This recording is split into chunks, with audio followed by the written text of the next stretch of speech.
In today's video, I'm going to give you the most simplest and complete guide to tipping in Punta Cana.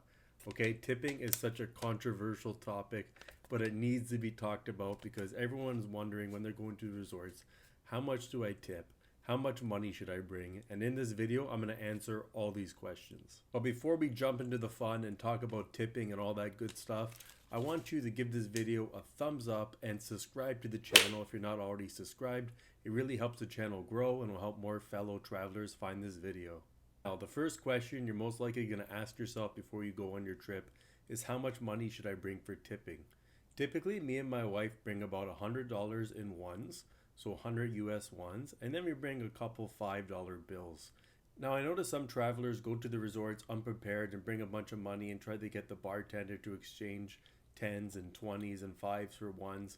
But the most easiest and simple way to do this is go to your local bank and just request 100 US ones before going on your trip, or go to your local currency exchange and ask them for 100 US ones. Typically, the bank or currency exchange that you go to will have US ones already in stock, so you shouldn't have a problem acquiring a lot of ones for your trip. So now that you have your money, you're ready to go on your plane, you're ready to start tipping for good service. Now let me explain to you how me and my wife tip in Punta Cana when we go on vacation.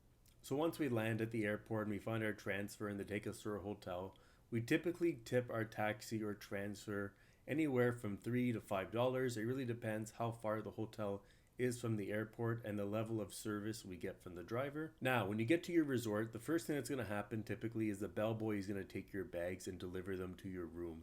And once the bellboy delivers your bags to your room after you're all checked in, I typically tip $1 per bag to the bellboy.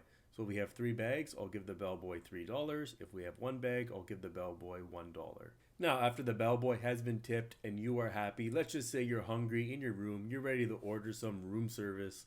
And once you order room service, I typically tip $1 per plate. So if we get 5 different food items, I tip $5. Now, how I tip for room service is similar to the bellboy. You know how I said I tip the bellboy per bag?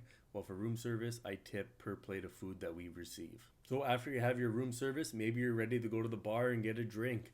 It's always fun to go to the bar, and typically I tip the bartender $1 per round of drinks. If the service is really good at the bar, I'll tip the guy $2 or $3 per round. But typically in Dominican, when I go to these resorts, I tip $1 per round. Now, when it comes to breakfast and going out to the breakfast buffet at the resort, which you typically do when you're at these resorts, I tip $2 every time I go out for breakfast. Unless no one notices me and doesn't take my coffee order or doesn't come get me a drink, then most likely I will not tip. But typically for average service at the breakfast buffet in the morning, I will tip $2.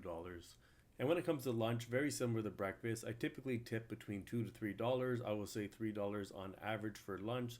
Sometimes it's a lunch buffet, so I do leave $2. But if it's an actual sit-down restaurant in the resort for lunch, I will tip $3. Now, when it comes to dinner, usually at the resorts, dinner is when you get the best service. You know, you go to the nice steakhouse in the resort, or you go to a nice hibachi dinner. If I go to hibachi, I'm going to be tipping at least $10. But if I go to the nice steakhouse in the resort and have a good meal of good service, I will tip $5 for dinner. So on average for dinner in these resorts, I typically do tip $5 each dinner. Now when it comes to the hardworking maids in these hotels, I typically tip them $2 every single day because they come in, they clean your room.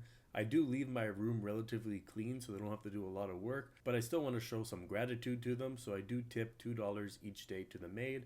And if the room has a separate person that does the mini fridge, I also leave them a couple dollars each day, around $1 to $2. Lastly, at these resorts, if I'm sitting beachside or poolside and I'm having a waitress come over and hand deliver drinks to me after taking my order, I'm going to tip them $1 per drink. They are working outside in the hot sun all day delivering drinks to you, so they definitely deserve at least $1 per drink they deliver to you. Another pro tip that I want to share with you, I bring this money clip with me whenever I go to the all-inclusives, so I can always carry these ones on me super easy. Just clip them right into the money clip and just put it right in your pocket. It can also hold cards in it too. It's super easy to use. I will find a link on Amazon and post it down below if you're interested, but it's way better than carrying around your bulky wallet. Just, put your money in your safe, take what you need for the day, clip it on this little money clip, and as you go around and you get good service, boom, super easy to tip. Okay, well that's going to wrap up this video for today. I hope you found it super valuable and helpful. I know a lot of newcomers to Punta Cana find tipping, who to tip, how much to tip, where to tip. They find it all confusing. I hope this video brought some clarity for you, and if it did, can you please give this video a thumbs up? It really helps the channel grow. And if you can, could you please subscribe to the channel? I love the fireworks.